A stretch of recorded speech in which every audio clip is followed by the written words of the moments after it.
have been able to tell, I've kind of got the front of the Springfield apart. What I'm going to do today is, never been a huge fan of the fact that these don't light up, the headdresses don't light up on the Springfield Dark Horse. I think it was kind of like they should have done something at least. I like how they do it with the Chieftain. The Challenger's okay, but it's a little bit too modern for what my taste is for this bike. So what I'm going to be doing, I've got a headdress, a lighted headdress off of a Chieftain, and I'm going to be installing this today on my Springfield.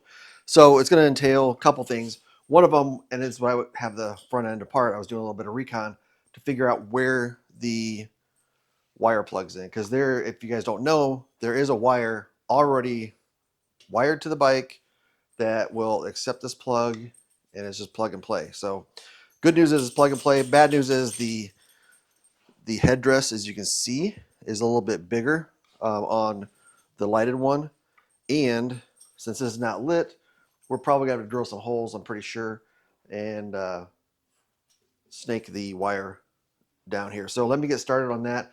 I'll show you guys a close-up of where this wire is when we get to that point. But for now, I've got this down here, and I'm going to try to protect everything the best I can and take this fender off so we can see where I'm going to need to start drilling some holes. So let me start working on that, and I'll join you back in a second. So to take off the front fender, there's a bolt here and a bolt there, and then also a mirror on the other side. So I'm going to break those loose right now.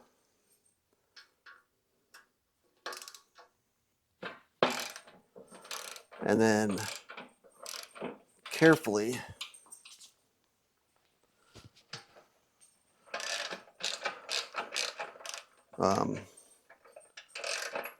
make sure I'm supporting the fender so it doesn't slide.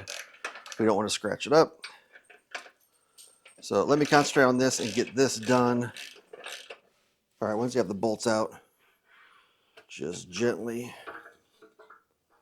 rotate it around the wheel. Try not to touch the forks. Now I'm looking for the best position to put this in. This right now is the stock headdress, and the way it is now, you can see it's just like this. I just have it like kind of sitting up here with a screw holding it in the back. So pull that off, and then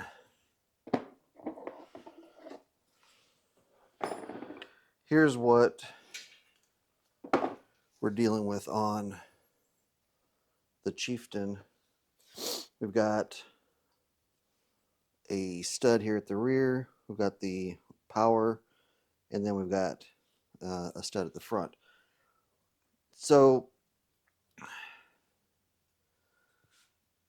I've got two holes here already in the fender. I want to use both of them if I can. So the thing is, do I use the front, and then this long one is the back, and then it puts the headdress, the new one, like this? Or do I use back hole or back stud, make this a little bit larger for the wiring, and then drill another hole down here and put the headdress like this? And I think I'm going to go with this for a couple of reasons. One, I just think it looks kind of cool going forward like that. Two, I can see the outline of where the smaller headdress has been since the bike's been new.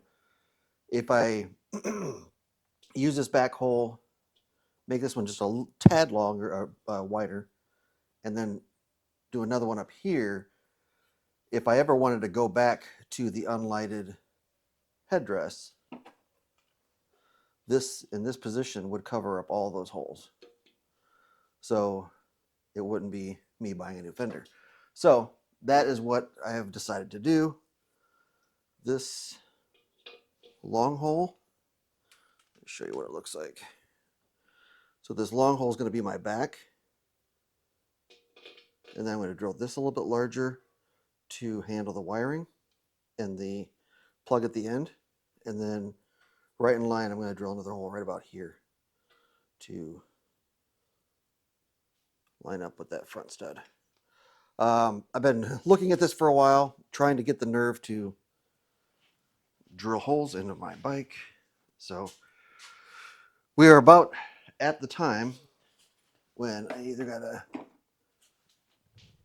shit or get off the pot. So what I'm gonna do to protect the paint, use some painter's tape, and I'm just gonna go down here a ways, and then wherever I'm gonna be drilling, I just want to protect the paint a little bit. A couple of reasons. I think from what I've understood, it will hold the paint up together a little bit more so it won't flake as easy. Plus the other thing is if your drill bit jumps and bounces a little bit, less apt to just destroy everything with a little bit of tape on there. So let me get this taped and I'll find out the appropriate drill bits and mark the holes and then join you back. Here goes nothing. Time to make the first hole.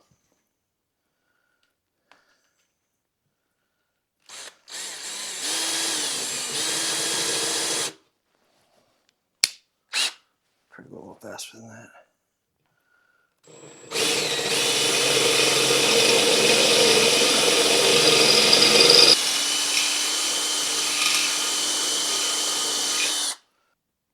All right, so now we're at the step of no turning back now. I've created a hole for the front one. What I'm doing is starting off with a very tiny hole first. I just want to kind of go through the steps and step it up instead of just trying to drill a big hole all at once.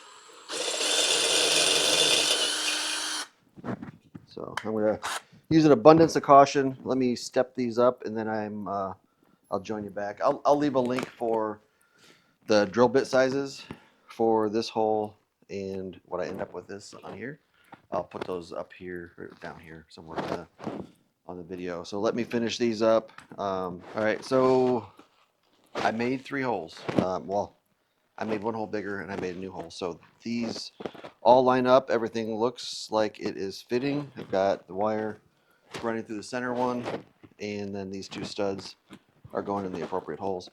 All right, so what I'm going to do now, I'm going to take this tape off here, and I've got some touch-up paint from my Jeep. It's gloss black. It's not the satin black like this, but what I want to do is I just want to take the touch-up paint and make sure that the inside bare metal, where those holes that I just drilled are, is just painted up and covered, so we don't get any water intrusion in that under the paint or any rusting. So let me go do that. I'm also going to clean up the fender and then I'll join you back.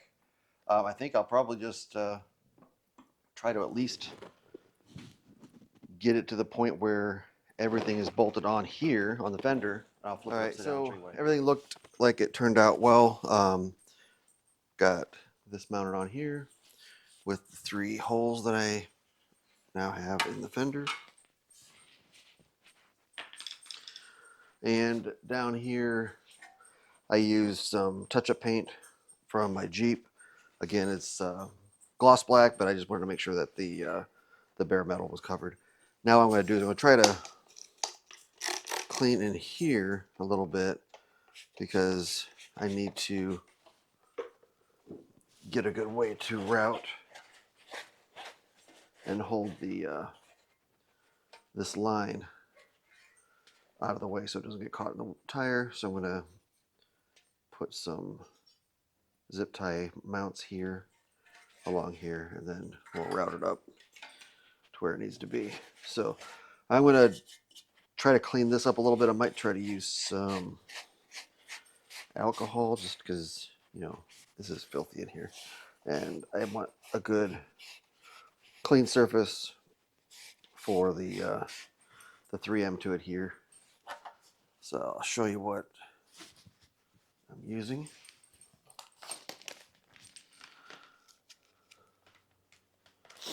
And I'll leave all the links to everything that I'm using in the video description. So I'm using these things, and what they are is it's just a mounting point, if you will. So you would take the 3M backing off, stick this somewhere in here, and then you could zip tie to it through the little holes on the side, like that.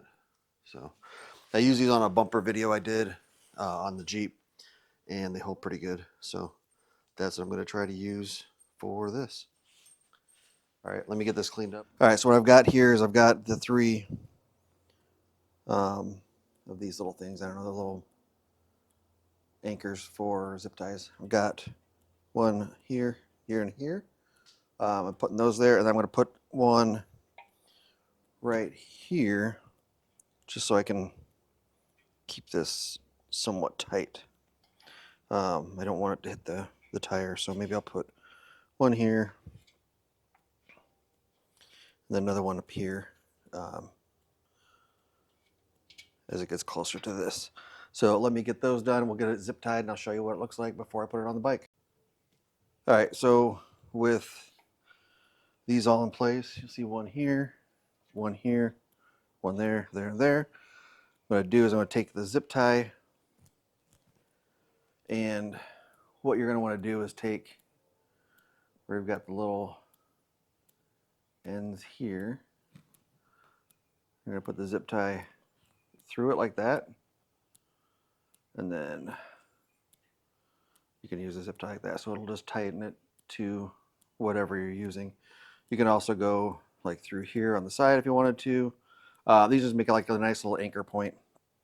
So let me start getting those in place. I'm just going to put a few on now. I'm not going to tighten them up yet until I know how I want it.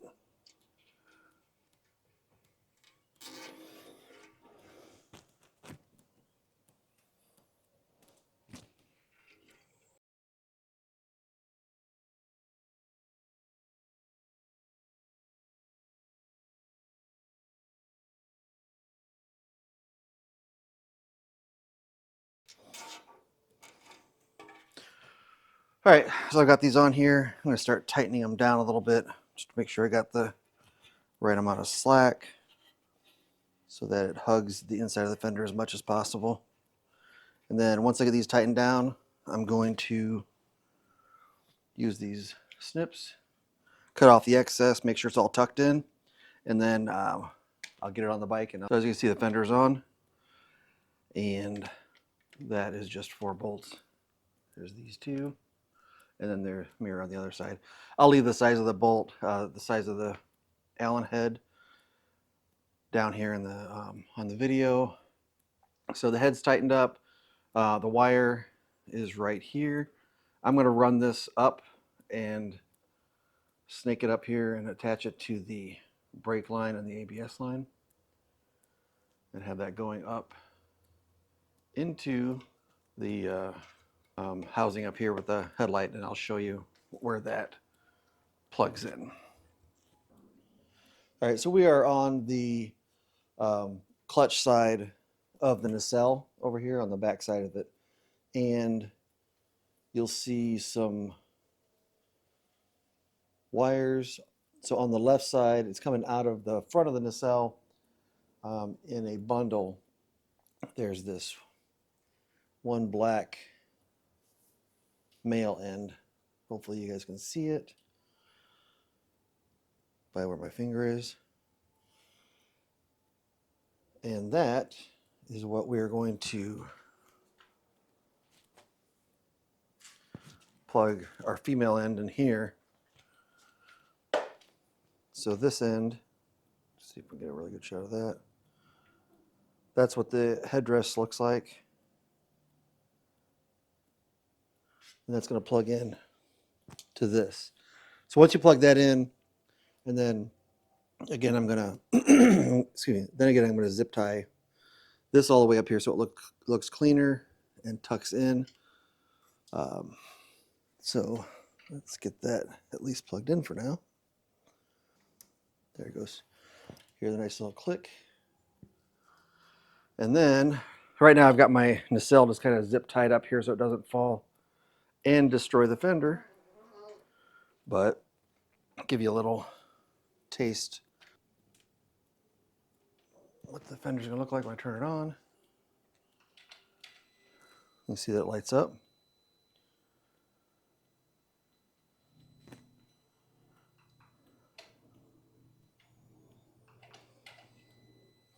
So that's pretty cool. Looking pretty good so far.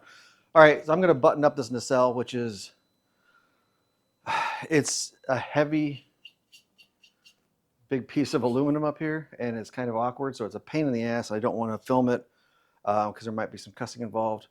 There's other videos, like when I do, I think my driving lights, and I'll link to those. I did the driving light video, and I think the handlebars also of the nacelle coming on and off. Again, not a fun job, not a job that I like to film over and over again because it does take a little bit of finagling to get everything lined up, especially with these lights on it. So let me get that buttoned up. I'll join you back with after of what the whole bike looks like. Probably also take a little time to clean it up. It's been in the garage and it's dusty. So. All right, so hopefully you can hear me over the bike, but this is what it looks like with the lighted war bonnet. Turn off the yellows.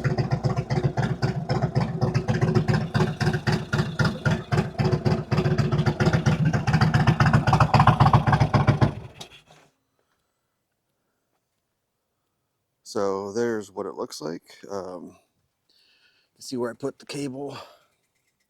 Right up here. I just followed these zip ties. Got them close so it looks clean. Get everything back together again. And I like the looks. Lights back up when you power the bike up. Let me know what you guys think. It's a pretty easy install. I'll leave links in the video description of everything I used. I'll even try to find a good link for you guys for that lit war bonnet. Again, that's just the Indian part. And fits really nice on Springfield Dark Horse. All right, like and subscribe, share this video, and I'll see you guys in the next one. Bye.